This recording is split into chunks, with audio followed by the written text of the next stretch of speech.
A ray of sunlight falls on the large work table, forming a hot rectangle across the sheets of paper, pieces of stained glass, and jars of lead solder. The apartment is quiet. The silence is broken only by Yvonne's even, calm breathing and the soft rustling sound as she traces a pencil sketch. She concentrates. The world narrows down to a future stained glass window, an abstract image of a bird in flight. Every piece of glass has already been color-matched, every future seam carefully planned. This is her world, a world of precision, fragility, and silence. There is no room here for sudden sounds or surprises. And then there is a roar from above.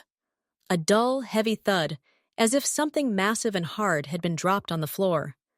Followed by several quick, loud steps, the clatter of heavy boots on the parquet. Then another thud. Yvonne freezes. The pencil in her hand hovers above the paper. She slowly raises her head and looks at the white ceiling, as if she can see the source of this intrusion into her piece. Her fingers clench slightly. Again, flashes through her mind. It happens often. Sometimes during the day, sometimes late at night. You never know when to expect it. She sighs. It's a sigh filled with tired irritation. Her concentration shatters, like a poorly cut glass. The bird in the sketch loses its clear outline, dissolving in the growing irritation. She puts down her pencil. She stands and goes to the window, as if the view of the gray rooftops of the neighboring houses might calm her. But she doesn't see the rooftops. She hears them. The silence in her apartment has changed. Tense, wary. She waits for the next blow. And it doesn't take long. Something is moving above again. A scraping sound, followed by more stomping. She knows who lives upstairs. That same neighbor from 408. The one always wearing perfect dark suits, with cold eyes and a perpetually hurried gait. The one who never has casual friends over. Only serious men with identical stone faces. The one who constantly raises questions in the house chat about excessive noise at inappropriate times, which he never answers. Yvonne returns to the table, but doesn't sit down. She stands, looking at the glass pieces laid out. Blue for a wing, amber for a sunbeam. Fragile, beautiful, requiring careful handling, and above them, brute force and a complete lack of respect for each other's space. Two universes, separated only by a concrete slab. She decides not to try to work any further. It's pointless. Instead, she begins carefully collecting the glass in special soft-sided cases. Every movement is measured, careful. She wipes the table, puts away the tools. All her actions are quiet, almost silent. The contrast with what's happening above her seems almost mocking. The noise upstairs finally dies down. A sudden, ringing silence descends, but peace doesn't return. Yvonne turns on the small radio in the kitchen, finding a station with quiet instrumental music. The sound fills the space, trying to displace the echo of other people's footsteps from her mind. She makes herself tea. She watches the leaves steep in the clear teapot. It's a ritual meant to soothe, but the irritation, a small splinter, is already deep. It's lodged somewhere between her shoulder blades, tensing her shoulders. She's not thinking about the stained glass window, but about how she'd like to go upstairs, knock on the door at number 408, and say, what should she say? Stop making noise? He'll look at her with his icy gaze, and the words will stick in her throat. No. She won't go. She'll just sigh and figure out how to live with this, the way she's been living for months now. A neighbor is a neighbor. You can't choose your enemy. They simply live one above the other, in their own parallel worlds, where her fragile glass fears his heavy steps. She finishes her tea. The sunbeam has shifted from the table. The apartment is quiet again, but this silence is deceptive now. She knows it's only a respite. Apartment number 408 is the complete opposite of the one below. There are no random sunbeams on the floor here. The light from the recessed lamps is even, cool, and functional. There's no creative clutter here. Every object, the black leather sofa, the austere glass table, the metal shelving, stands in its precise place. The scent here isn't of paint, but of polish and freshly ground coffee. Taehyung sits at his desk. Several tablets and papers are spread out in front of him. He's studying financial reports. His face is focused, his posture perfectly straight, even relaxed. Every gesture is economical and precise. The silence here isn't a matter of chance, but a requirement. In this silence, he works, thinks, and controls. He makes a note on the digital sheet as he exhales a new foreign scent. Sweet, chemical, persistent. The smell of paint and some kind of solvent. Taehyung slowly looks up from the screen, his eyebrows furrowing ever so slightly. It's the smell from the hallway, the smell that regularly seeps under the door of his perfect space. The smell of the neighbor downstairs, from 407, the artist, or whoever she is. He leans back in his chair. His fingers tap the handle. Irritation, cold like everything around him, rises from within. His space is violated. His order is desecrated by this frivolous, fleeting scent of creativity. For him, order is control. Control over the environment, over people, over the situation. But this scent is uncontrollable. It simply comes when it wants, and reminds Taehyung of the existence of someone who lives by different, incomprehensible, and inconvenient rules. He remembers her, a fragile girl with large, attentive eyes, that, in their rare chance encounters in the elevator or the hallway, look at him not with fear, but with irritation. Yes, that's right, with the same cold irritation that now swirls within him. She doesn't fear him the way others do. She simply doesn't accept him. Just as he doesn't accept her sense and, as he's sure, her frivolous approach to life. His thoughts are interrupted by the vibration of his phone. He picks it up, listens to a short report, and gives a few clear instructions. The voice is quiet, but so dense it could cut glass. The job is done. He is alone again in his silence. But the smell of paint still hangs in the air, mixing with the smell of coffee to create a disgusting, irritating mixture. Taehyung gets up and goes to the door. He doesn't open it. He simply stands and stares at the smooth, glossy surface, as if he could block out whatever lies beyond with sheer force of will. This house should be a fortress, a quiet, secure place. But it turns out his personal fortress has a gap in the form of his neighbor, who pollutes the air and, no doubt, is just as careless about everything else. He returns to the table, opens the window to let in the cool outside air. It masks the smell of paint, bringing with it the noise of the city. This is also a violation, but at least it's predictable. He can control it by closing the window. This won't work with his neighbor's scent.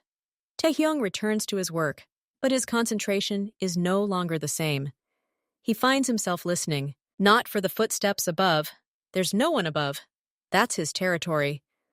But for the silence below, which still lets that persistent smell seep through. He imagines her apartment. It's probably chaos. Paints, rags, strange crafts, disorder, his worst enemy.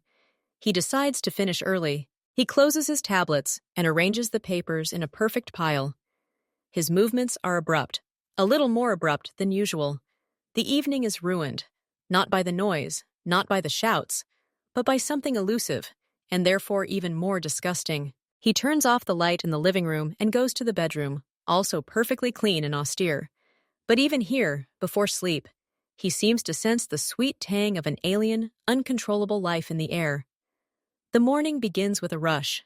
Yvonne overslept, only by 10 minutes, but those 10 minutes ruin all her carefully laid plans.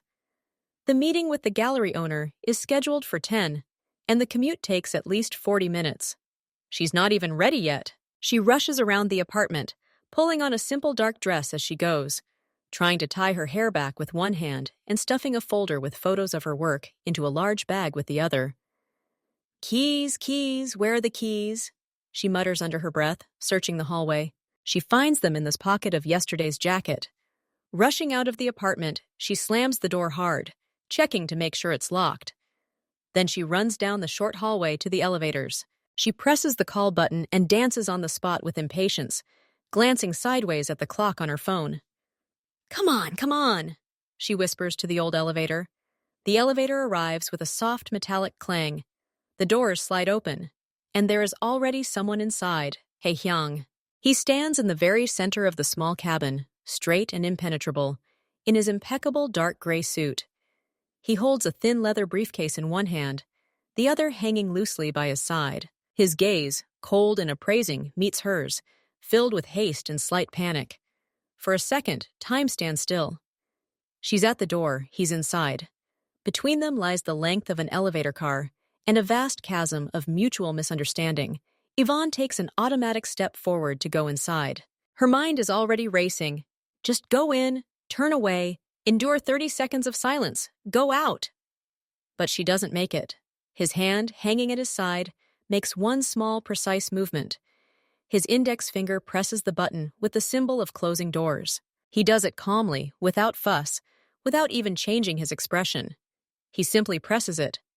His gaze never leaves her face. There is a soft but inexorable sound, the click of the doors starting to move. Yvonne freezes in place, her foot still suspended in midair, halfway forward. Confusion, and then a sharp, burning wave of resentment and anger washes over her. She watches as the metal doors begin to move toward each other, cutting her off from the car, from the elevator, from him.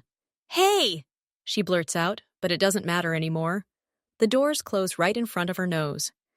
Through a narrow crack, at the last moment, she sees his face, still just as impassive, not a trace of regret, not a trace of mockery, simply a fact. He is here, she is there. Click. The elevator begins its downward movement with a soft hum. Yvonne remains standing in front of the blank metal doors. In the quiet hallway, her rapid breathing seems very loud. She slowly lowers her raised leg. She clutches her bag so tightly that her knuckles turn white. It was intentional, completely obvious and intentional. He saw her, saw that she was in a hurry, and simply closed the door.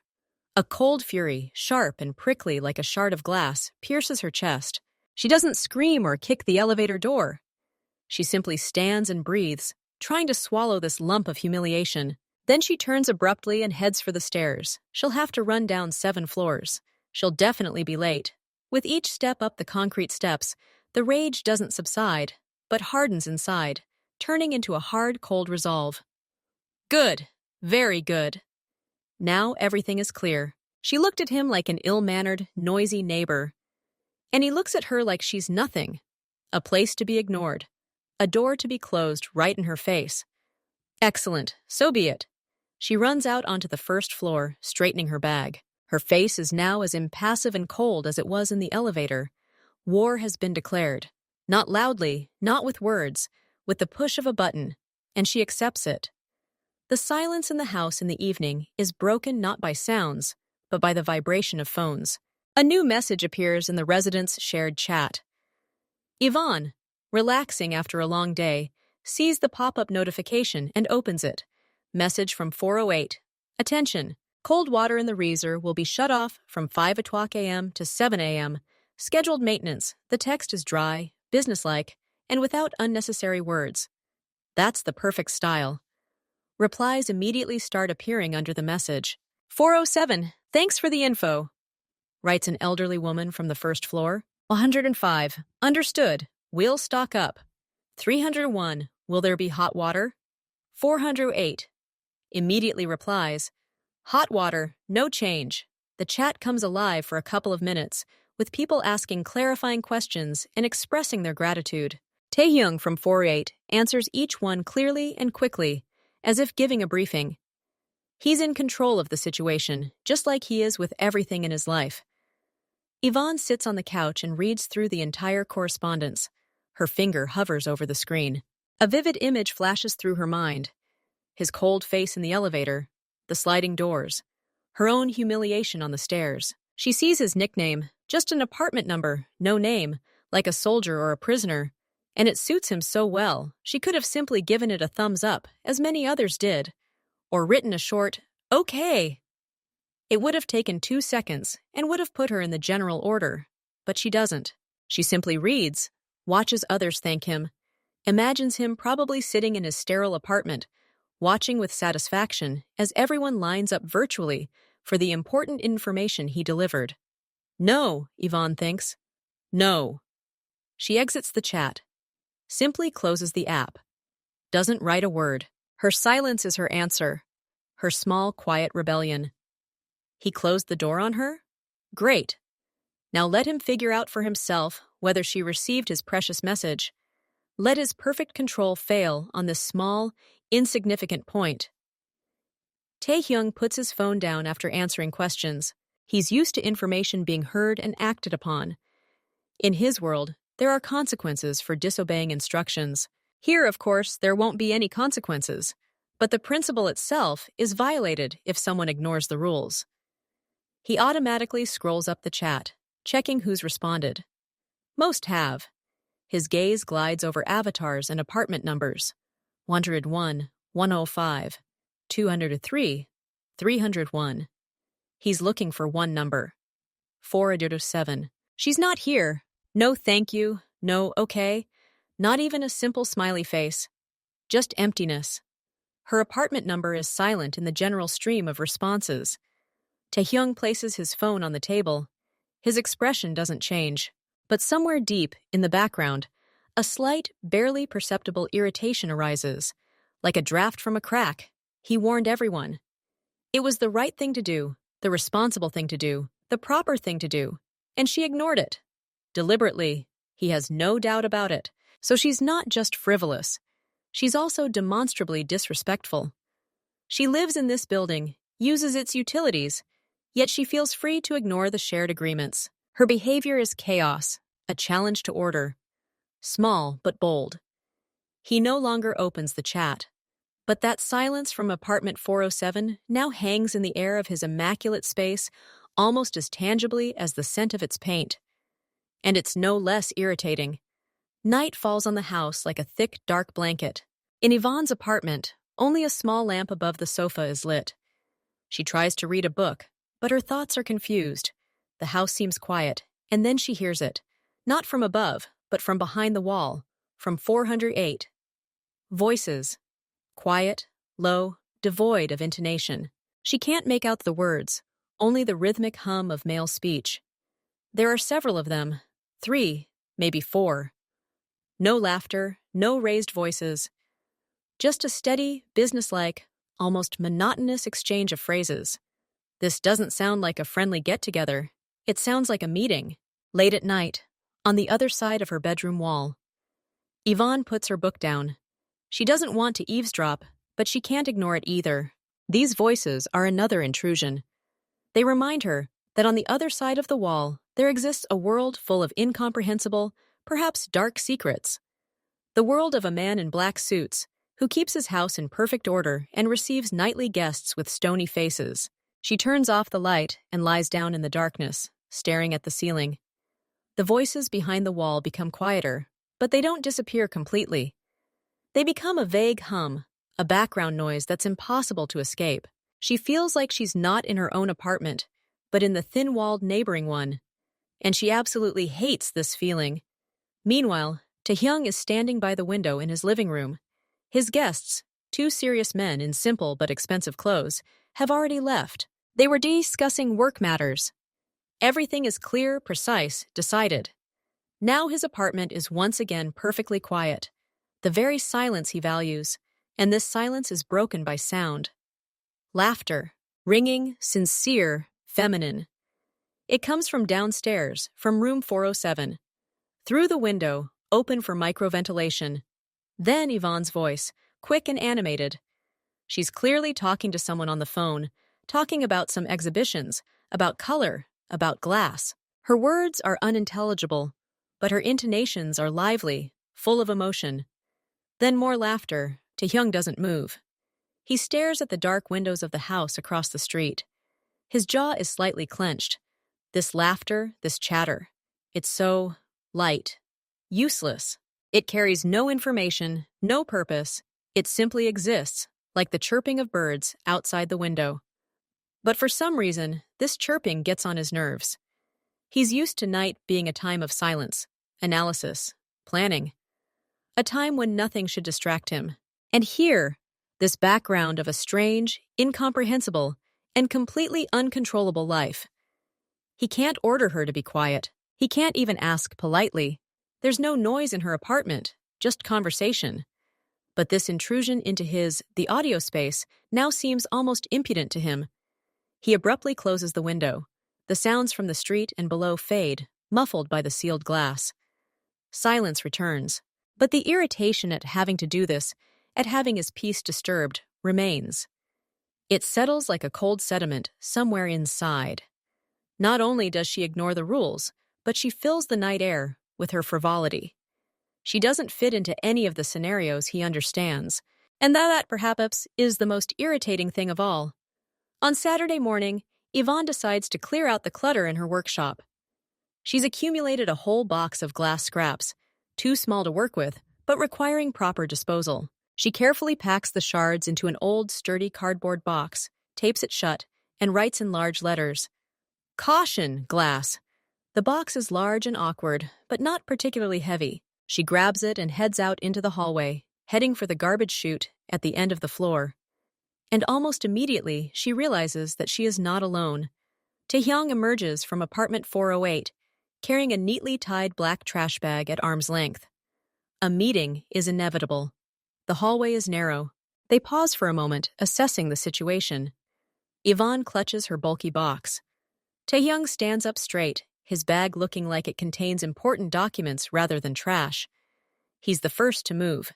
His steps are measured and confident. He comes closer, and his gaze glides over her old sweater, over the paint stains on her jeans, and finally settles on the box in her hands.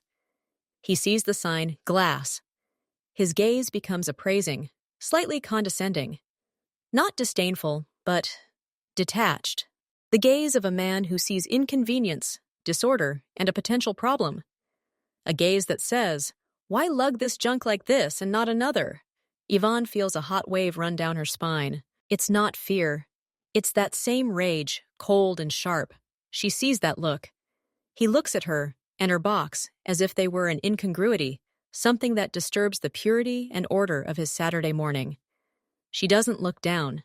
She doesn't try to justify herself or explain anything. Instead, she does something simple. She stares straight ahead, as if he's nothing. Her face becomes stony, completely impassive, almost a carbon copy of his expression in the elevator. And without breaking stride, she passes by, literally a centimeter away from him, not pressing against the wall, not apologizing.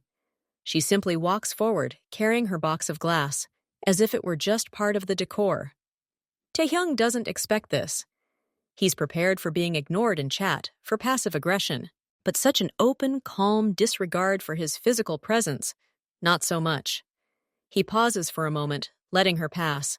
His gaze, no longer distant, now simply surprised, follows her back. She reaches the garbage chute, opens the heavy metal door with a distinctive thud, and carefully slides the box down the dark shaft. The sound of falling glass echoes dully in the silence. Then, just as calmly, she turns and walks back toward her apartment. He's still standing there, holding the trash bag. Their eyes meet again as she walks back. This time, there's nothing in her eyes. No anger, no triumph. Complete emptiness. She walks into her apartment and closes the door without turning around. Taehyung slowly lets out a breath. He only now realizes he didn't take. He approaches the garbage chute and tosses his perfect bag. The action, usually automatic, now feels strange. His rhythm is disrupted. His confidence wavers for a split second. He returns to his apartment, and the silence that greets him there no longer seems so comfortable. Because now he knows, beyond the wall lives more than just a rude neighbor. There lives an adversary who can strike without a word, just with a look, and just by walking past, as if he doesn't exist. Taehyung is about to leave. Everything is checked, documents in his briefcase, keys in his pocket, shoes shining flawlessly. He opens the door to his apartment, and it's like a wave hits him in the face. The hallway is filled with a thick, sweetish acidic odor. It smells of paint, varnish, some kind of chemical solvent. The scent is so strong it seems tangible. It hangs in the still air, permeating everything around. Taehyung pauses at the threshold. His usually impassive face twists into a grimace of mild disgust. He looks down the hallway at door number 407.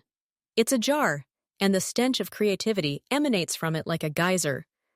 It's more than just an unpleasant odor. For him, it's an intrusion, an invasion of his space.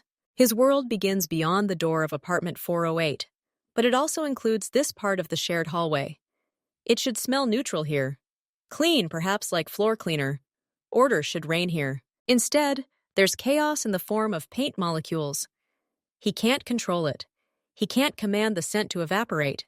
He can only stand and inhale it, feeling the irritation grow with each passing second. He takes a step forward, and the smell becomes even stronger. It seems to have permeated even the walls.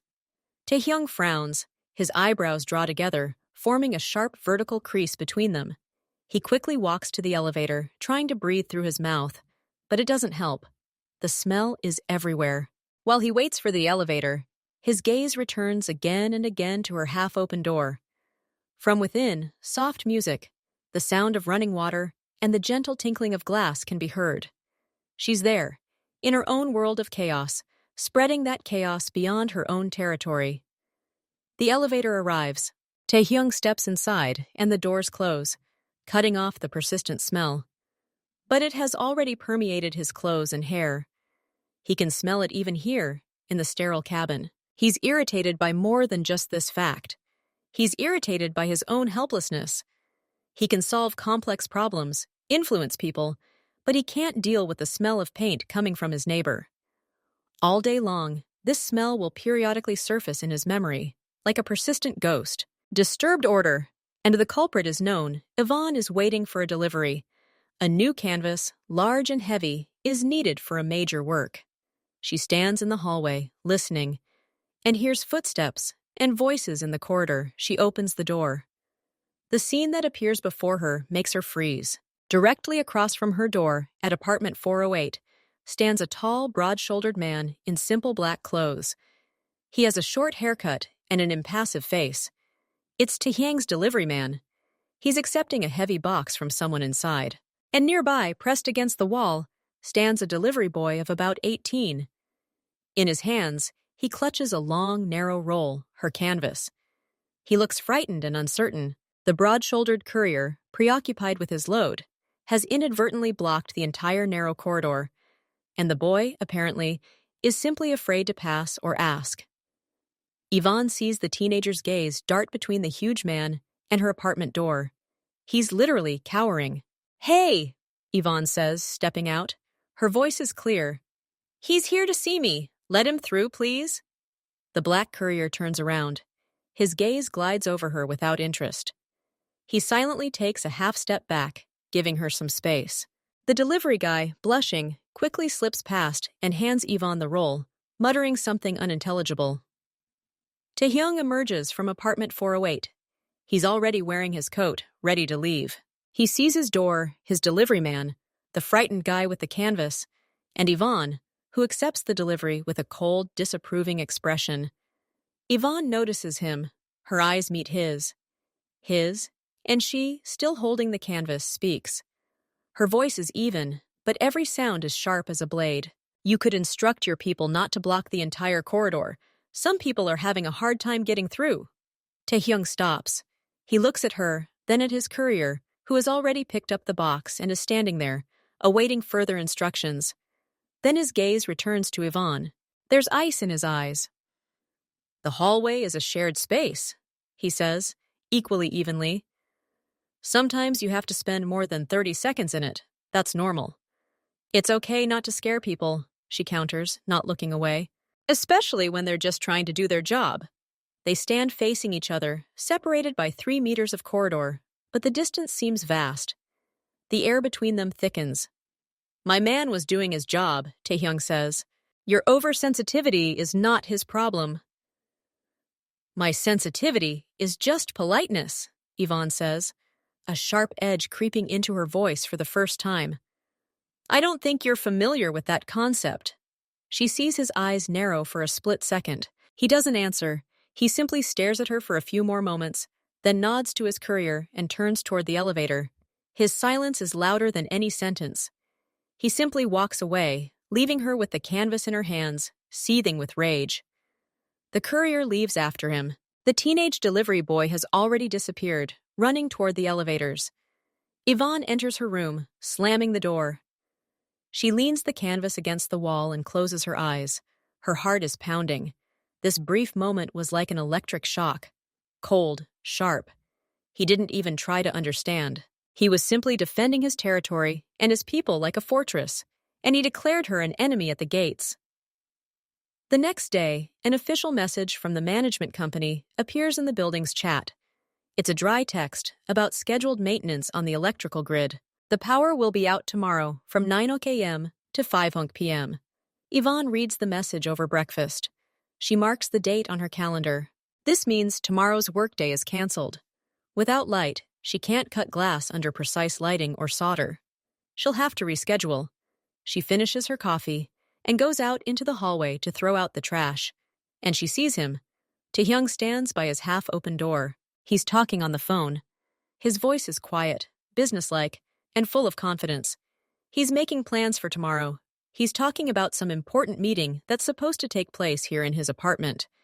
He's dictating the time, discussing the details. Yvonne pauses for a second, listening. He's clearly unaware of the outage. His plans are based on everything continuing as usual. A thought flashes through her mind. Warn him. Tell him right now. There will be no power tomorrow. It would take 3 seconds. It would be the humane thing to do. It would be the right thing to do. But then she sees his profile. Cold, focused, absorbed in his own important affairs. She remembers the elevator, his finger on the button, his gaze full of indifference.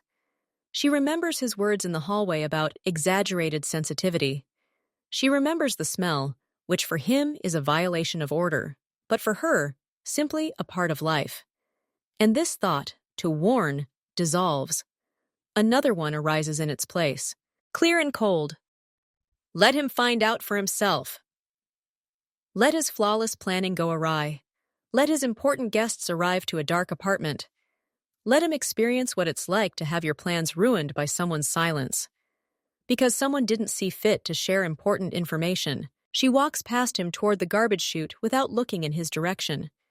She hears him say, "Yes, the air conditioner will work. I'll keep it comfortable." A thin, joyless smile appears on her lips. The air conditioner, it won't work tomorrow. She returns to her apartment and closes the door. She doesn't chat. She doesn't like his message. She simply leaves him there, in the hallway, making his plans in the dark.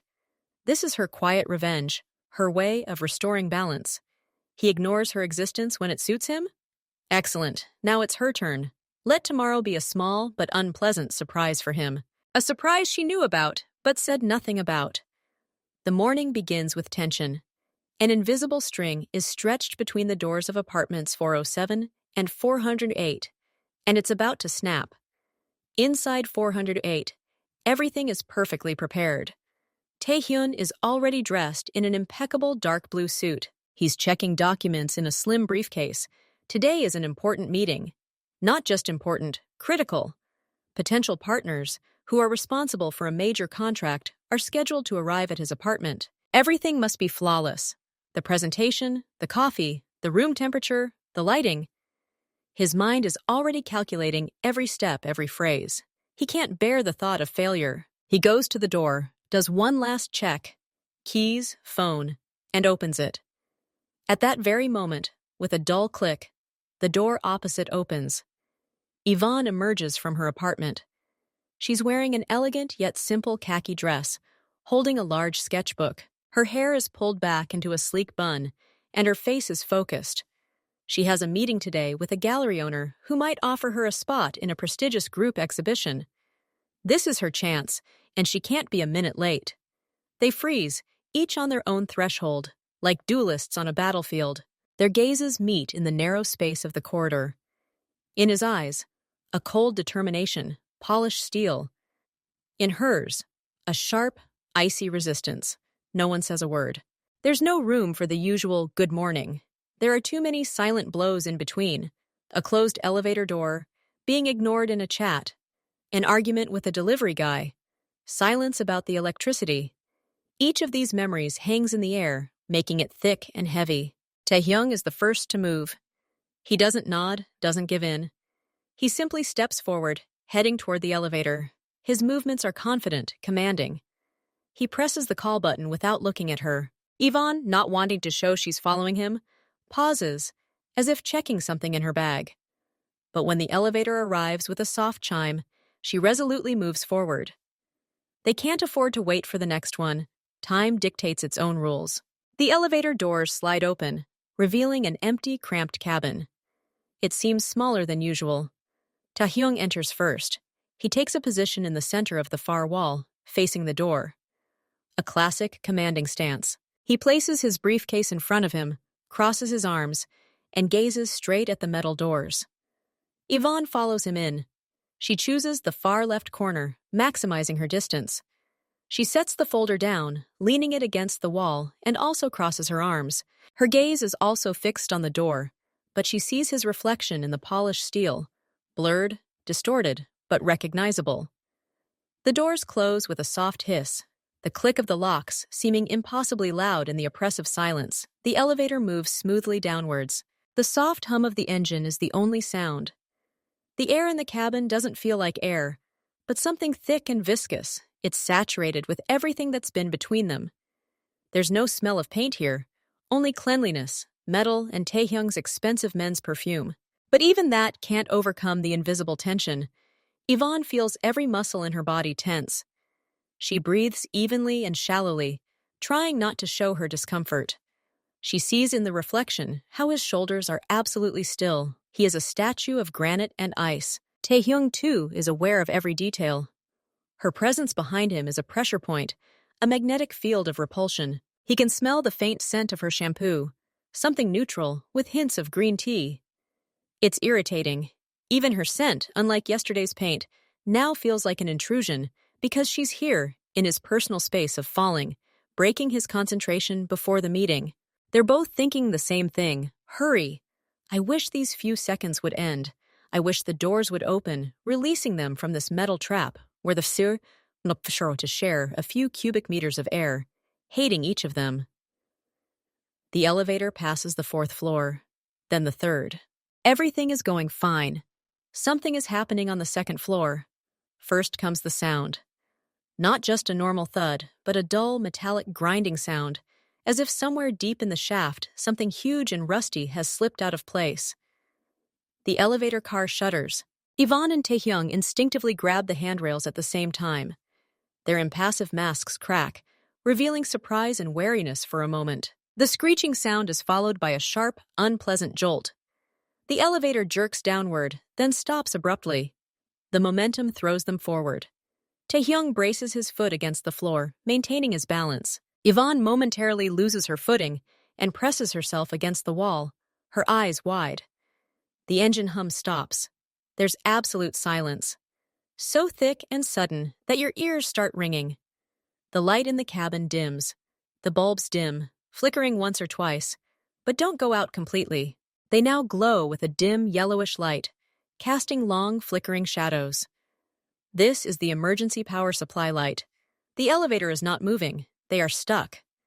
Yvonne tears her gaze away from the door and looks at Taehyung. He's already turned away from the wall, his face illuminated by an ominous yellow light. There's no fear on him. There's an instant, lightning-fast assessment of the situation. His brows are furrowed, his gaze quickly sweeping over the control panel, the walls of the cabin, searching for information, a way out. Control. But there's no control. There's only the motionless metal box, the dim light, and her, his neighbor, with whom he hasn't spoken a single normal word in all these months. The silence presses on her eardrums. She can hear her own heart beating faster. And he, standing 3 steps away from her, takes his first slow, deep breath, preparing to act. A sharp click breaks the silence. Taehyung presses the dispatch button. The yellow plastic slides under his finger, but all that's left is dead silence. No crackling connection, no voice. He presses again, longer, harder. Silence. His face doesn't change, but a steely determination appears in his eyes. He can't just stand there. He must act. He turns from the panel to the doors themselves. The elevator doors are 2 smooth, polished metal panels. Taehyung stands right in front of the joint. He places his palms on the cool surface, his fingers finding a narrow gap. His fingers, usually occupied with thin documents or a keyboard, now dig into the metal. He tenses.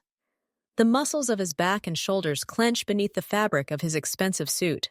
He yanks, trying to force the doors apart using sheer physical strength. His knuckles turn white with the strain. The doors don't move, not even a millimeter. It's as if they've fused into one. Taehyung lets go of his hands and takes a step back. His breathing quickens a little. He's not used to things not obeying him. He grabs the crack again, this time trying not to push it open, but to pull one of the doors toward himself, trying to find a weak spot, a gap. Nothing. The metal is cold, unyielding, and deaf to his efforts. This isn't a person who can be forced to obey with a look or a word. This is a soulless mechanism, and it's broken. Irritation, sharp and burning, rises from within. It mixes with the adrenaline of surprise and the first stirrings of anxiety. He can't get stuck here. He has a meeting, a crucial one. His partners are probably already on their way. He glances at Yvonne. She's still standing in her corner, leaning against the wall. She says nothing, just stares at him with wide eyes, in which he sees his own reflection. A man in a perfect suit, futilely tugging at locked doors. This look adds fuel to the fire. He turns back to the wall, to the place where the door meets the frame. He braces his shoulder against it, trying to use his whole body weight. He pushes. He strains until his legs tremble. Nothing, just the quiet squeak of his soles on the floor. Powerlessness washes over him like a wave. It's hotter and more shameful than fear. He's the one who always has control, the one who finds a way out. And now he's locked in an iron box, and all his strength, his power, his confidence are useless. They shatter against the dull steel. The thought sends a spasm of rage through him, brief, uncontrollable. His hand clenches into a fist and slams it hard against the metal wall of the elevator, right next to the door. A dull, resonant thud reverberates through the small cabin. The sound is indecently loud in the silence. Pain radiates through my knuckles, but it's nothing compared to the searing shame that follows. He freezes, his fist still pressed to the cold metal. He feels a wave of heat run down his spine. What did he do? He punched the wall, like a child in hysterics, in front of her. Slowly, very slowly, he takes his hand away from the wall. His fist unclenches. He doesn't look at it. He doesn't want to see if his knuckles are red. He turns his back to Yvonne. Not to the door, but to her. He can't meet her gaze now. He stands with his head down, breathing through his nose, trying to regain control of at least his own breathing. His shoulders tremble slightly. He feels awkward. Incredibly, unbearably awkward. He's failed not only by the situation, but also by her, his personal enemy, the witness to his helplessness. After his fist hit the wall, a new silence descends. It's even thicker than the first. Now his abyss hangs in it. It's palpable. You can touch it. Taehyung doesn't move. He stares at the floor, at the pattern on the linoleum, at the dust particles, at the glare of the dim light bulb on his polished shoes. His entire attention is focused on this small spot of light. He sees nothing else. His face is burning, not from effort, but from shame. He feels the heat rising from his neck to his cheeks, to his ears. He hates this feeling. He can't remember the last time he felt it. Perhaps never. He has always been the one who decides, who saves, who controls. And today he couldn't even open a simple door. He hears her quiet breathing behind him. It seems louder than any noise right now. Every inhalation, every exhalation is a reminder. She saw it all. She saw him try and fail. She saw him punch the wall in a fit of helpless rage. She stands there, in her corner, watching him fall. The thought of turning around and meeting her eyes seems impossible. He can't bear what he sees in her gaze. Mockery? Pity? Triumph? Any of those emotions would finish him off completely. Better to look at the floor. Better to pretend she doesn't exist. He failed. Not just in the elevator. He failed as a man who should have taken control of the situation. He failed as a neighbor who always acted condescendingly, but now proved weaker than a metal door. This failure sits in his chest like a cold, heavy stone. He doesn't know what to do next. All his options have been exhausted by one blow of his fist against the wall. He just stands there, stares at the floor, and feels every atom of air in this cabin pressing against him, reminding him that he's not who he pretends to be. At least, not here and not now. And she, his silent witness, is just 3 steps away. The silence stretches on, growing increasingly unbearable. It's filled with his shame and her bewilderment. Yvonne looks at his back, at his perfectly tailored jacket, at his tense shoulders, at the back of his head where his hair is cropped short. She saw how he tried. She saw his rage and his defeat. A strange feeling stirs within her. It's not triumph. Not at all. It's something else. The irritation is still there, but a nagging understanding is rising above it. He, this stone idol who looked down on her, turned out to be just a man.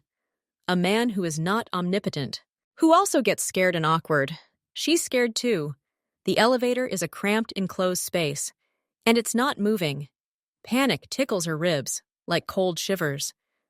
But his silent collapse, his despair written all over his hunched posture, somehow pushes her own fear into the background. Someone has to do something. She looks at her hands. In one is a large folder with sketches. In the other are 2 plastic bags of groceries she grabbed this morning to drop off after the meeting. The bags aren't heavy, but they take up space in her hands. The idea comes by itself, simple, clear. She takes a deep, almost inaudible breath. Her voice, when she speaks, is quiet, yet very clear in the deathly silence. "Can you hold it?" Taehyung flinches. His shoulders involuntarily clench. He slowly, as if against his will, turns his head, keeping his gaze fixed on the floor. He sees her feet, her shoes, and her hand, which holds out 2 white plastic bags to him. They rustle slightly in her trembling fingers. He doesn't understand. His brain, accustomed to complex schemes and hidden motives, refuses to process this simple request. Hold the bags? Now? Here? He looks up at her, for the first time since the elevator was stuck. His gaze meets hers, her. He doesn't see mockery in her eyes. He sees something firm, decisive, and ordinary, as if she's simply asking him to pass the salt at the dinner table. Without thinking, almost automatically, he picks up the bags. His fingers grip the handles. The plastic is cold and rustling. He stands, holding a silly, everyday bag of bananas and presumably yogurts in each hand. He feels utterly ridiculous, but her gaze doesn't let him drop the burden. Freeing her hands, Yvonne doesn't look at him anymore. She turns away and approaches the doorway. The very spot where he had just unsuccessfully exerted his force. She doesn't try to push the doors open with her hands. Instead, she squats down. Her fingers glide over the smooth metal, not searching for a crack, but feeling the surface. She's searching for something else. Taehyung watches, still holding the bags. His confusion gives way to wary interest. What is she doing? Her fingers rest on a nearly invisible line in the metal paneling, roughly at knee level. It's not a door gap. It's a thin, neat rectangular outline. She presses her fingernail against one edge. There's a soft click, and a small panel, the size of a palm, slides away from the wall, revealing a hidden hatch. Inside, in the darkness, a small metal lever covered in red paint is visible. Taehyung freezes. He'd never seen this hatch before. He'd never even suspected its existence. To him, the door was a monolith, something to be overcome by force or wit. But it turns out it has a secret, a simple mechanical secret hidden in plain sight. Yvonne doesn't look surprised. She knew what she was looking for. She straightens up, her expression focused. She looks at the lever as if she were looking at a complex knot in her stained glass window that needs to be carefully untangled. She reaches into the hatch, her fingers wrapping around the cold metal of the lever. She pulls the lever toward herself. At first it resists, then gives way with a dull, stubborn grinding sound. She applies force, and her slender hand tenses. This isn't the brute force he used. This is a precise, confident movement. There's a sound, not a grinding or a bang, a loud, clear metallic click. It rings in the small cabin like a gunshot, and a miracle happens. The inner elevator doors, the very ones that Taehyung hadn't opened, shudder. They don't open. They part slightly, just a centimeter, maybe 2. A narrow, vertical gap appears between them. The smell of cold air, oil, and dull dust emanates from the dark shaft. Taehyung can't take his eyes off that crack. His mind refuses to believe it. He was using all his strength. He was punching the wall. And she simply found a small hatch and pulled the lever. Yvonne releases the lever and straightens up. She looks at the gap, and a slight, barely perceptible expression of relief crosses her face. Not triumph, simply satisfaction that the problem has been solved. She turns to him. He's still standing there, bags in hand. He looks from her to the crack in the door, as if he's seeing a ghost. His face, which had recently been flushed with shame, is now pale. It's written all over with utter, complete bewilderment, mixed with something resembling shock. He doesn't say thank you. He can't. The words stick in his throat, blocked by a lump of shame, amazement, and that old familiar hatred that now seems so out of place and stupid. He simply stands there, holding her bags, feeling not like a savior, but like an errand boy. With the very hands that should have opened the door, he holds the groceries, while she, frail and annoying, does what he couldn't. The gap between the doors reveals not a corridor, but a concrete shaft wall, crisscrossed with cables and covered in dust.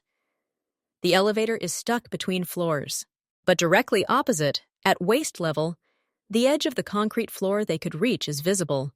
It's less than a meter away, but between it and the elevator car lies the dark, terrifying abyss of the shaft. There is a way out, but it's narrow, awkward, and requires dexterity, not brute strength. You need to squeeze through the gap, step into the void, grab the edge of the floor, and pull yourself up. Taehyung assesses the situation in a split second. He sets the bags in the corner and approaches the door. His mind switches back to work mode, pushing aside the shame. He peers through the crack, measuring the distance with his eyes. The danger is minimal if he's careful, but the space is tight. He looks at Yvonne. She's already standing next to him, also studying the exit. Her expression is focused, but not fearful. She's already accomplished the hardest part, finding a way out of the impasse. Now she just needs to overcome a small physical obstacle.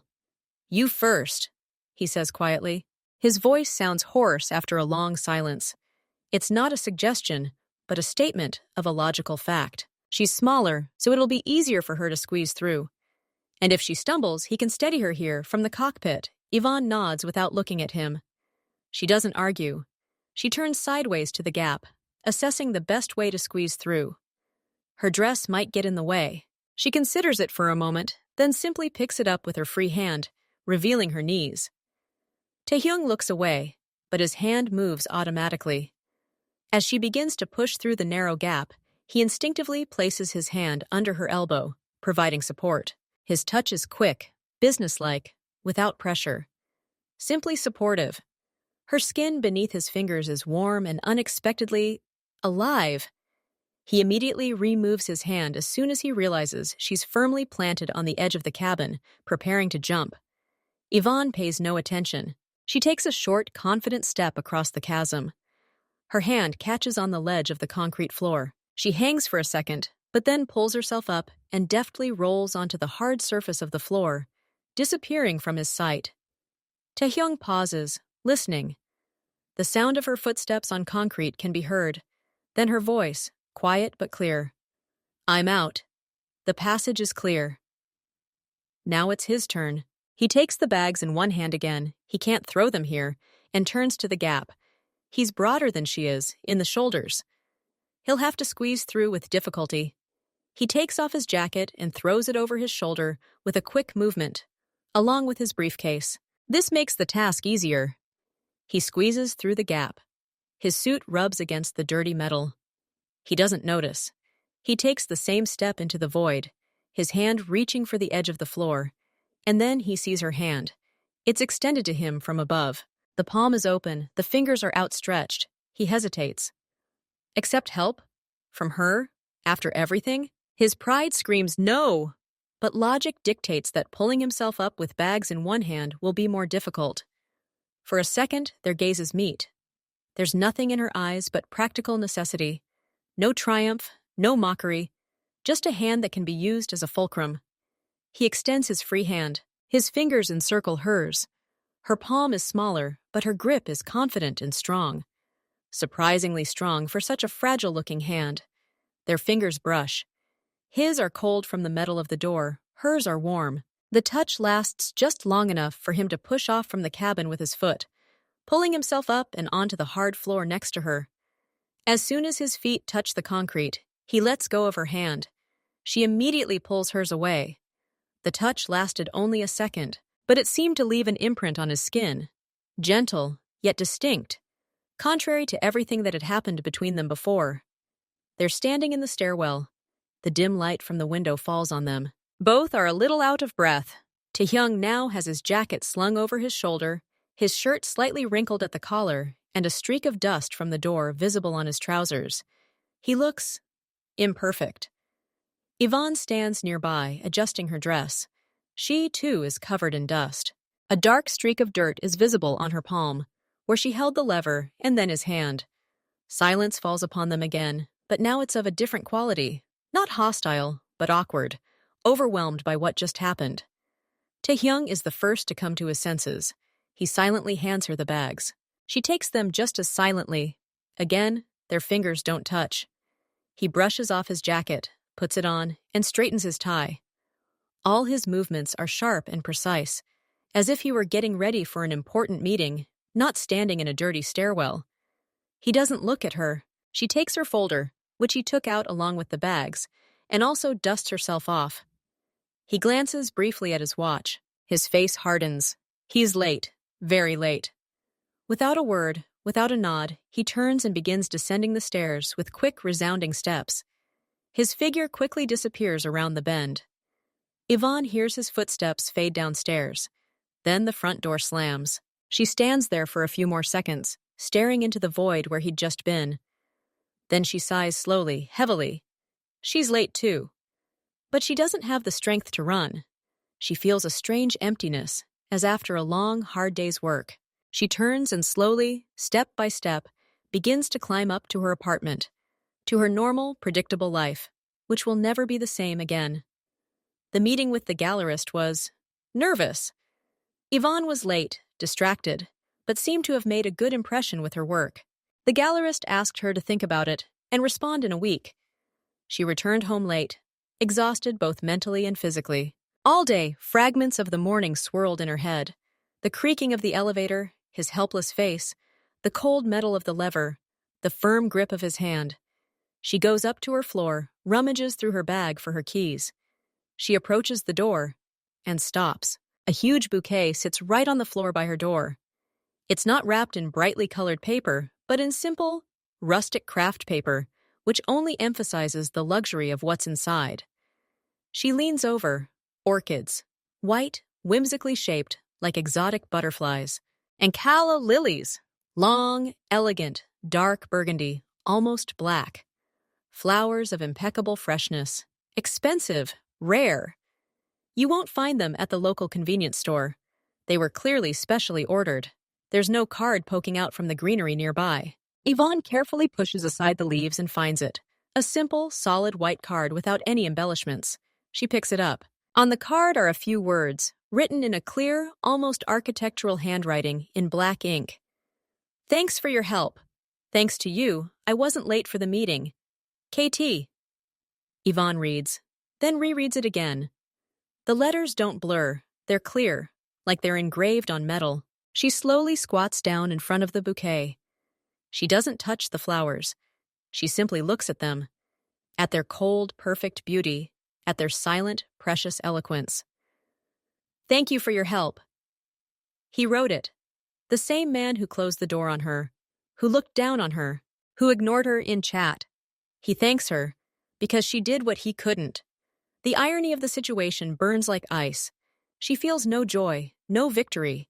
She feels a strange, bitter emptiness and a wild, uncontrollable irritation that rises from the very depths of her being. Does he think everything can be bought? Even an apology? Even the atonement of shame? With expensive flowers and a well-chosen phrase? She leaves the bouquet by the door. She doesn't bring it inside. She enters the apartment, closes the door, and leans her back against it. The darkness and silence of the apartment embrace her.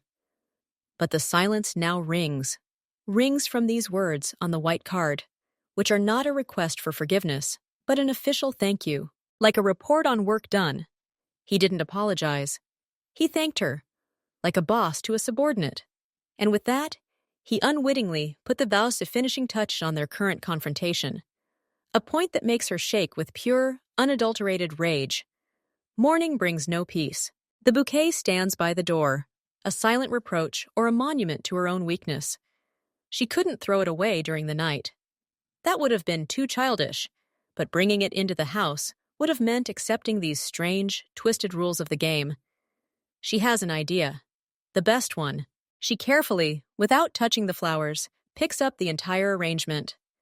The craft paper rustles. She goes out into the hallway and places the bouquet right in front of the door to apartment 408. In the center, so it's unmistakable.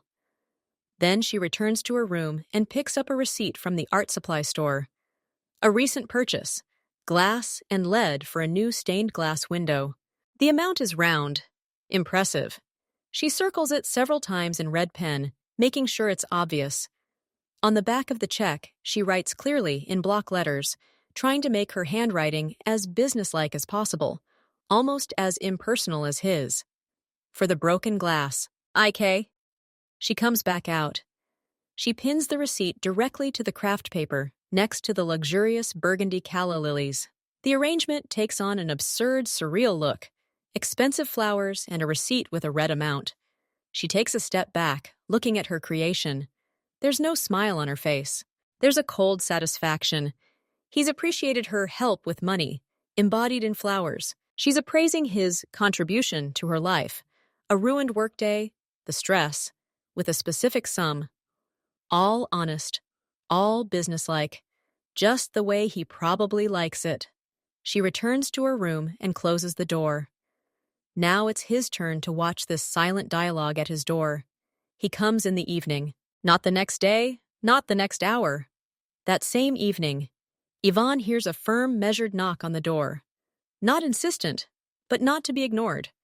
She approaches and peers through the peephole. He's standing outside. Taehyung. He's wearing an impeccable suit again, but today it's dark gray. His face is completely calm, emotionless. In his hands, he's holding the same receipt, carefully unclipped from the bouquet. The bouquet itself, apparently, has disappeared. She opens the door, but not wide, just enough to open her face. They look at each other through the crack. The air between them is thick again, but now it smells of expensive flowers and bitterness. We need to talk about compensation, he says. His voice is even, quiet as always. But there's none of the icy detachment he once had. There's something different. A focus on the task at hand. He hasn't come to make a scene. He's come to talk about compensation, as if they were discussing an insurance claim after an accident. Yvonne stares at him, unblinking. Compensation? She asks again. Her voice is just as even. I've already sent you an invoice. It's attached to your gift. I saw it, he says, not lowering his eyes. But that amount is unsubstantiated. There's no confirmation that the glass was damaged directly as a result of the elevator incident. He speaks as if they're in a business negotiation, and in a sense, they are. They're waging a war, and war means expenses and compensation. Stress and loss of time are reason enough, she retorts. You know the value of your time. I know the value of mine. He tilts his head slightly, as if considering an interesting argument. Stress is a subjective concept. It can't be measured by a grocery receipt. Your flowers, he pauses, were a specific expression of gratitude for a specific action. My check is a specific bill for specific inconveniences, she replies. Caused, by the way, by your initial action. She's referring to the closed elevator door. They both understand that. He's silent for a few seconds, studying her face. Do you want to continue this war? He asks finally. The question is direct, without embellishment. I didn't start it, Yvonne says, just as bluntly. But I'm not going to capitulate, especially when I'm being billed for my own gratitude. He looks at her, and for a split second, something other than cold calculation seems to flicker in his eyes.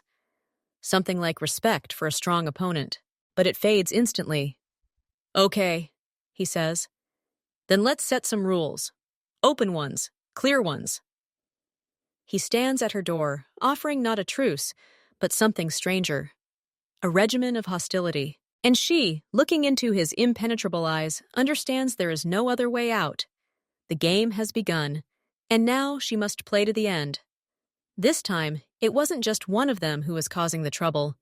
Renovations are underway in the building, somewhere on the first or second floor. And whoever's doing it clearly isn't familiar with the concepts of quiet time or workday. At precisely 9 in the morning, a sound is heard. Not just a knock, but a piercing, deafening roar of a drill. It penetrates every floor, filling every apartment. The windows shake, and dishes rattle on the shelves. Yvonne winces in her workshop. She was just about to cut a complex piece of glass along a curved line. Her hand jerked. The piece went at the wrong angle and shattered with a loud crack, turning into useless shards. She puts down the cutter and closes her eyes, trying to drown out the internal irritation. It's impossible to work. The sound isn't just distracting, it's physically unbearable. Upstairs, in 408, Tae-hyung sits at a desk. He's having an important video call. The hum of a drill blasts into the room, drowning out his words and those of his interlocutor. He sees his interlocutor wince on the screen and ask again. "Sorry, we're renovating our house," Tae-hyung says, trying to keep his voice calm. But inside, he's gripped by a cold fury. His control over the situation has been violated again, and this time not by his neighbor, but by some unknown barbarian with a jackhammer. Neither of them received any notifications. Not in the chat, not on the bulletin board. The renovation began like a natural disaster. And against the elements, their mutual hostility proved powerless. They both found themselves in the same boat, sinking under a deafening roar. The silence doesn't fall even after lunch. The hum continues, interspersed with the sounds of hammering and heavy objects falling. Both men's patience is wearing thin, but for different reasons. For Yvonne, it's a threat to her creativity, her livelihood. For Tae-hyung, it's a threat to his job, his negotiations, his impeccable reputation as a man who has everything under control. They come to the same decision almost simultaneously: to go to the office of the management company and demand that this chaos be stopped. Yvonne arrives first. She sits on a hard plastic chair in the small, stuffy waiting room, filling out a complaint form. Her expression expresses restrained indignation. The door opens and Tae-hyung enters. He sees her. For a split second, something like surprise appears on his face, but it quickly returns to his usual mask. He nods to the secretary, takes a blank form, and sits down in a chair on the other side of the small room. For a minute, they sit in complete silence, filling out paperwork. The sound of their pens scraping across the paper. "They didn't warn me," Yvonne says suddenly, without looking up from the form. She's not speaking to him, but into the air. But in this quiet room, the words ring clear. "No," Tae-hyung answers shortly, not looking at her either. "That's a violation of the house rules." "Rules," Yvonne says with bitter irony, "apparently are only for some." He looks up from the paper for a second and stares at her. "In this case, for everyone. This gives us grounds for a joint claim." The word joint hangs in the air. It seems strange and wrong. The secretary calls Yvonne into the office. She stands and picks up her application. As she passes him, she pauses for a moment. "Will you say the same?" He looks at her. "Yes." The exact wording about violating the noisy work schedule and failing to notify. She nods almost imperceptibly and leaves. 10 minutes later, she leaves, and he enters the office. Their dialogue with the manager is essentially identical. They unwittingly form a united front against a common enemy. Leaving the office, they find themselves side by side again on the street. "They promised to look into it," he says, looking off to the side. "We'll see," she says, adjusting her bag. They stand for a few seconds in awkward silence, then go their separate ways without saying goodbye. But something has changed. The first elusive point of contact has appeared between them, a shared problem, and he calls it a joint grievance. This is no longer a one-on-one war. This is something new. In the evening, after a day ruined by renovations, Tae-hyun sits at his computer. His thoughts return to his neighbor. Not to the argument, but to how she found the hidden lever in the elevator. With skill and expertise, what does she even do? An artist, she told the delivery man. What does that mean? He types her name into Google. Yvonne Clermont, artist, stained glass. He finds the website. Simple, no frills, just her work. He opens the gallery and freezes. On the screen are photographs of stained glass windows. But these aren't flowery or abstract. These are complex, geometric, powerful compositions of glass and lead. Sharp angles, bold lines, and a play with light refraction. Each piece of glass appears fragile, yet the entire composition exudes incredible strength and confidence. The precision with which everything is assembled is astounding. This is the work of a perfectionist, a person who appreciates the value of detail and knows how to subjugate chaos to strict order. He leafs through gallery after gallery. His initial notion of a frivolous artist is shattered. This work requires extraordinary endurance, patience, and planning. The same things his own work requires. The tools are just different.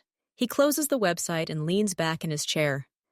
An image appears in his mind, her slender fingers confidently holding a glass cutter or a soldering iron, as confidently as they held the lever in the elevator. This discovery baffles him.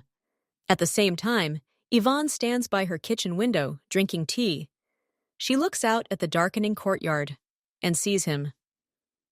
Taehyung comes out of the building. He's wearing a dark coat, alone. He's talking on the phone, his expression serious. And then a ginger alley cat rolls up to his feet, the same brazen beggar everyone feeds. Taehyung stops. He looks at the cat. Then he ends the conversation and puts his phone in his pocket. He's in no hurry to leave. Instead, he slowly, almost carefully, squats down. His movements, usually so jerky, are now smooth. He extends his hand. The cat sniffs his fingers at first, wary. Then he offers his head. And Taehyung begins to pet him, gently, almost hesitantly, running his fingers through his red fur. His face, illuminated by the lantern, loses its usual harshness. A focused, even gentle expression appears on it. He says something to the cat, very quietly. Then he stands, wipes his palm on his coat, and walks away quickly, once again becoming the stern neighbor. Yvonne stands motionless by the window, holding a cup. She's just seen something she thought couldn't be, a crack in the granite wall. And the crack was so unexpected that all her anger and irritation retreated for a second, giving way to pure, silent wonder. The next day, new faces appear at their entrance. 2 men in expensive tracksuits. They don't go inside. They simply stand nearby, smoking, talking loudly on the phone, laughing. Their laughter is brazen, provocative. They look at the residents entering and leaving with an appraising, unceremonious air. Yvonne, going out to get the mail, catches their eyes. One of them, older, with a short stubble, slowly runs his eyes over her figure and smirks, whispering something in his partner's ear. A shiver runs down her spine. She quickly goes back into the building. Taehyung passed the 2 of them. He walks without looking around, lost in his thoughts. But the moment he reaches them, Yvonne sees his face change. A faint, almost imperceptible shadow passes over it. His eyebrows draw together slightly. His lips press into a thin line. He doesn't stop, doesn't look at them, but his step becomes a little harder, more collected for a moment. He's clearly noticed them, and he doesn't like it. He disappears into the entryway. 2 men watch him go, and their smirks disappear. Their faces become serious, even wary. They discuss something briefly, then put out their cigarettes and leave. Yvonne stands in the shadows, watching the scene. She understands that these people are connected to him, and that their presence bodes ill. Something alien, crude, and dangerous is bursting into her world of glass, paint, and domestic squabbles with her neighbor. The next morning, they meet again in the elevator. By chance. Yvonne enters first, he follows. They stand in opposite corners, just like before. But now there's more between them than just hostility. Now there's the shared renovations, her stained glass windows, his cat, and 2 suspicious men at the entrance. The elevator starts moving. Silence. Then he speaks, not looking at her, looking straight at the doors. His voice is quiet, even, without intonation, as if he's dictating the weather. Be careful near the entrance in the evening. Yvonne looks at his reflection in the polished steel. His face is completely impassive. "Because of yesterday's men?" she asks, also without turning her head. "Yes," he answers shortly. "They can be intrusive." He doesn't say dangerous. He says intrusive. But the warning is clear. The elevator stops on the first floor. The doors open. "Thanks for the warning," she says, stepping out first. She says it automatically, out of politeness that hasn't died yet. He doesn't answer. He simply follows her out and goes on his way, quickly disappearing into the morning crowd. She stands there, feeling a chill inside. His warning wasn't just words. It was action. He shared information with her that could affect her. He went beyond the boundaries of their war, and in doing so, he completely confused all the rules. Yvonne stays late in the workshop, trying to make up for the time lost due to the noise of the renovations. By the time she emerges outside, it's completely dark. The courtyard is quiet and empty. She heads toward her building entrance, rummaging through her bag for her keys. Then, from the shadows, from the garage wall, two men emerge. Those same ones, in tracksuits. They block her way. Yvonne stops. Her heart starts beating faster. "Girl," says the older one with the stubble. He has a pleasant voice, but it has a false sweetness to it. "Don't be afraid. You can help me with something." "What do you want?" Yvonne says, trying to keep her voice steady. "Do you live here? In this building?" asks the second, younger man, looking her up and down. She is silent. "There's a guy living here, a Korean," the first one continues, taking a step closer. He smells of expensive cologne and fumes. "He's handsome. He wears a suit. You know him?" Yvonne freezes. They're looking for him. "No," she says curtly. It's the first thing that comes to mind. A defensive lie. "Don't lie," the man says softly. "We saw you leaving the building together this morning. Neighbors, right?" They surrounded her more tightly. There was no room to retreat. "Tell me when he's usually home, or where we can find him, and we won't touch you, beauty." His hand reaches out to touch her chin. Yvonne instinctively recoils, her back hitting the cold wall of the entryway. Panic rises in her throat. She doesn't know what to do. Should she scream? But the yard is empty, and they look like they have no orders. The thought flashes through my head. He warned me, and he was right.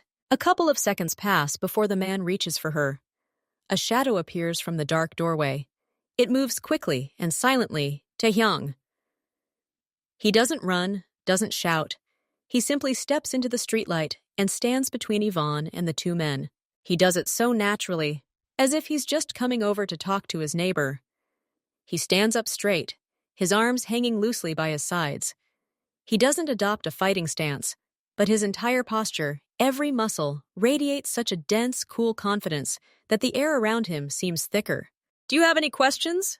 he says. His voice is quiet, even as a razor blade. He looks not at Yvonne, but directly at the man with the stubble. His gaze isn't even a challenge. It's a statement of fact. He's here, and he's an obstacle. The stubbled man slowly removes his hand. His smirk fades. He looks appraisingly at Taehyung, then at his partner. The younger man looks less confident. "We were just talking to the neighbor," says the stubbly man, spreading his arms. "We were getting to know each other." "The acquaintance is over," says Taehyung, without changing his tone. "She doesn't like being intrusive." He's not threatening. He's simply communicating. And there's something in his quiet voice, his perfectly calm posture, that makes you believe any further action would be a mistake. The men are silent for a few seconds. The young man mumbles something quietly. The bristly man gives Taehyung a long, heavy look, then nods, as if mentally checking a box. "Whatever you say, neighbor," he finally says. "See you later." They slowly turn and walk into the darkness of the courtyard without looking back, their shoulders slightly tense. Taehyung doesn't move until they're out of sight.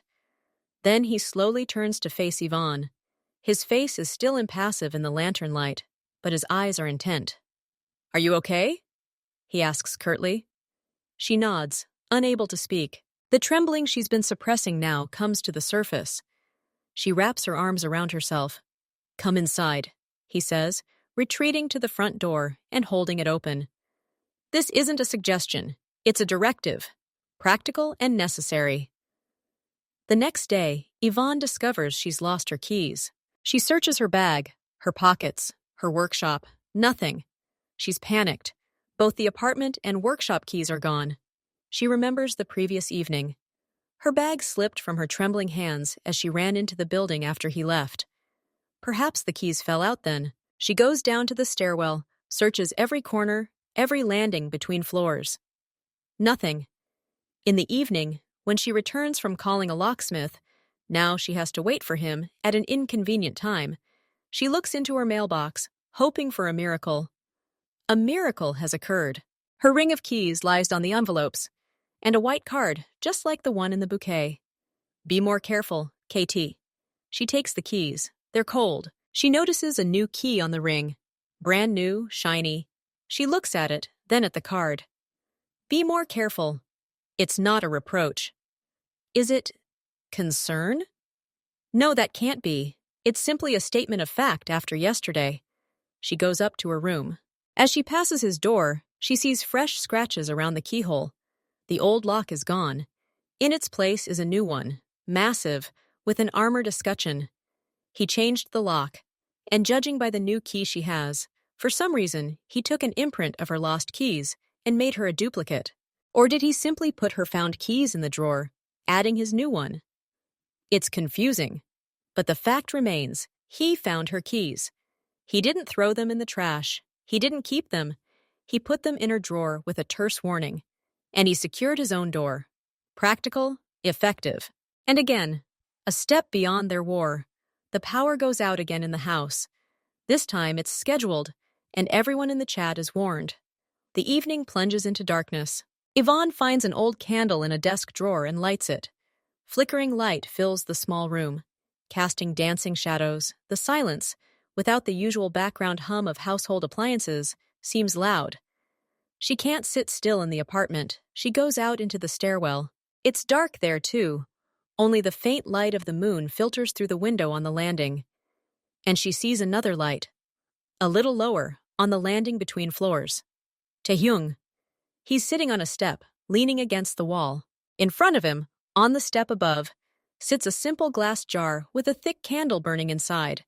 He's reading something on his phone, the light from which illuminates his face from below. He notices her light and looks up. Their eyes meet in the dim light, separated by several meters and the flickering candle flames. "Couldn't stand the silence either?" he says. His voice sounds muffled, more mundane in the darkness. "Yes," she replies, slowly descending a couple of steps above him. She sits down, placing the candle next to him. It feels strange. They sit like that for a few minutes in silence, each in their own circle of light. Then he says, without looking at her, "The renovations seem to be finished. There's no noise." "Yes," she says. "Thank goodness. They finally listened to our complaint." "A joint one," he clarifies, and there's a slight, almost imperceptible irony in his voice. She smiles in the dark. "Yes, together." Another silence. Then she asks, "What about the cat? The ginger one?" He pauses for a second. "The cat? Oh, that one. He begged me for some sausage this morning." "He's cunning," Yvonne says. "He adapts to everyone. Like all survivors," he remarks. The conversation flows naturally, easily, effortlessly. They talk about the elevator, which seems to be working again, but now creaks. About how the management company always delays major repairs. He doesn't talk about yesterday's men. She doesn't talk about keys. They simply sit in the dark, lit by candles, and talk about simple things, like neighbors. Like two people who live in the same building and know its problems. This isn't friendship. This isn't even a truce. It's just a pause. But there's no hatred in this pause. There's war weariness and a strange new understanding. On the other side of the wall lives not a monster or a void, but a human being. With their strange softness toward cats, their perfectionism, their problems, and their ability to emerge from the darkness at the right moment. The light turns on suddenly. Bright, harsh, electric. They both wince, squeezing their eyes shut. The candle shadows disappear, their magic circle breaking. They slowly stand up. Taehyung blows out his candle. She blows out hers. The air smells of paraffin. He goes up to his floor, and she follows. The hallway is now bright and ordinary. Everything is in its place.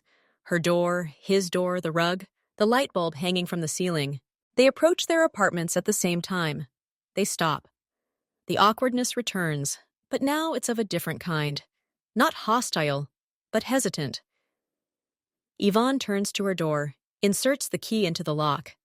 And without turning around, she speaks into the hallway, quietly but clearly. "Good night." There's a brief pause behind her. Then she hears his voice, just as quiet, lacking the usual steel, almost normal. "Good night." She opens the door and steps inside. She hears the lock click behind her. She closes her door, leans against it, and stands there in the darkness of the hallway, listening to the silence. The hallway is quiet now, truly quiet. There's no hum of the drill, no tension, no ringing hatred. There's simply the silence of a house where people are sleeping. But something had changed. Something had broken and snapped back into place. The war wasn't over. But it had rules, pauses, and the strange, quiet words, "good night," spoken through the darkness of the corridor they had finally begun to share, not as enemies, but simply as neighbors.